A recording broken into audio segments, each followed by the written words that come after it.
आज भी भारत में जब एक मध्यम वर्ग परिवार या एक गरीब परिवार में जब एक बेटी पैदा होती है तो परिवार वालों का चेहरा गिर जाता है। माता पिता को ऐसा लगने लगता है जैसे कि बेटी उन पर भार बन गई है। वहीं पर अगर बेटा पैदा होता है तो परिवार वालों की खुशी का ठिकाना नहीं रहता है।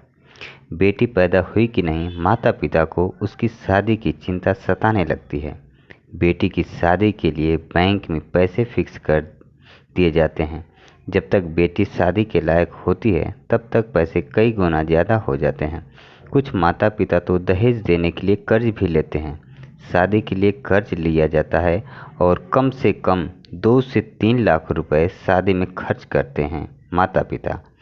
और इतना कुछ करने के बाद भी इसकी कोई गारंटी नहीं रहती है कि बेटी को एक अच्छा परिवार ही मिले।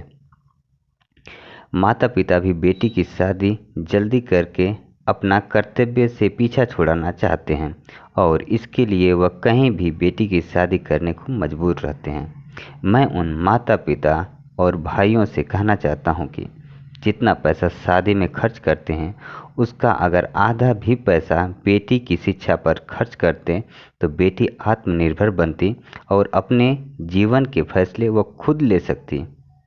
बेटी को बस उतना ही पढ़ाते हैं जितने से उनकी शादी हो जाए। बेटी को कभी भी ग्रामीण क्षेत्र से बाहर पढ़ने के लिए नहीं भेजा जाता, कभी भी हॉस्टल में नहीं भेजा जाता। माता पिता बेटी की शिक्षा पर पैसे खर्च नहीं कर सकते, किंतु दहेज के लोभियों और अशिक्षित परिवार को लाख 2 लाख दहेज में दे देते हैं।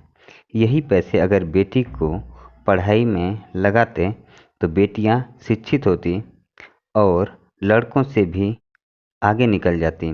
तब लड़के बिना दहेज के शादी करने के लिए उतावले रहते। किंतु इसके विपरीत सही परिवार और सही शिक्षा न मिलने के कारण पुरुषों से भी ज़्यादा महिलाएं आत्महत्या करती हैं भारत में। घर के भीतर सबसे ज़्यादा असुरक्षित वह लड़कियां हैं जो जीवन भर घर के भीतर ही रह गई हैं। जिस लड़की के कदम खुले आकाश में नहीं निकले, जिसने दुनिया नहीं नापी, जिसने अपने हाथ मजबूत नहीं किए, जो शिक्षित नहीं है, जिसके पास ज्ञान नहीं है, सबसे ज़्यादा संभावना उसी लड़की के शोषण की है। अगर शोषण से बचना चाहती हैं तो और भी ज़रूरी है कि तुम घर से बाहर निकलो। घर के बाहर खतरा है, पर घर के भीतर और बड़ा खतरा है, क्योंकि जो जगा हुआ नहीं है, जो बलहीन नहीं है, वो तो कभी भी शिकार हो जाएगा। तुम बात बात पर यदि निर्भर रही, हाथ फैलाती रही, पैसे दे दो, कपड़े दे दो, खाना दे दो, घर दे दो, सुरक्षा दे दो, तो तुम्हें क्या लगता है जो तुम्हें यह सब देगा तुमसे इसकी कीमत नहीं वसूलेगा या मुफ्त में ही मिल जाएगा? मुफ्त में नहीं मिलेगा, कीमत देनी पड़ती है। सुरक्षा तुम्हें सबसे ज़्यादा पिंजड़ों में मिलती है, पर पिंजड़ों में तुम उड़ नहीं सकती। पिंजड़े खूब सुरक्षा देते हैं तुमको, पर वो तुम्हारा पर भी कतर देते हैं।